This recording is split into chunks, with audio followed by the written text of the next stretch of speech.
জিরা গলা মাদি, গলা মল্টিনে,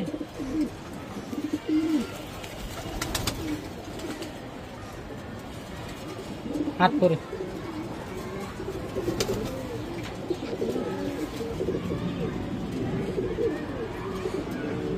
ফেদার দুনো সাইডে 6 নম্বর পর্যন্ত ফালায়, 7 নম্বর পরে ফালাইছে, এই কারণে দুনো সাইডে 7 নম্বর ছোট, 8 নম্বর বড়, 9 নম্বর এখন বর্তমানে ফালানো, 8 নম্বর।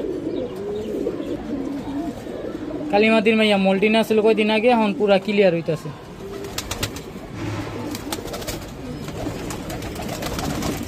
সবচেয়ে সুন্দর ফেদার ওর, 8 নম্বর পর উঠতেছে।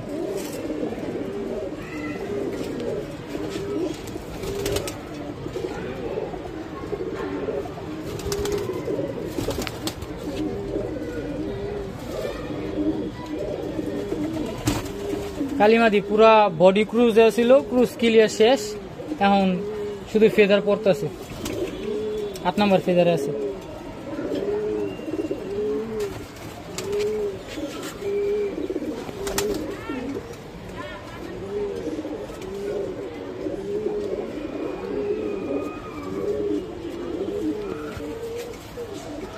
লাল গলার মাদি বাচ্চা, 1 দশক গেছিল টুর্নামেন্টের সময়, যেটা বাড়িতে রাখছি। এটা ময়লা ময়লা হয়ে রয়েছে, গোসল দিলেও ক্লিয়ার হইতেছে না। 7 নম্বর পরে টোকা দিছে, আর এই সাইডে 6 নম্বর পরে টোকা দিছে।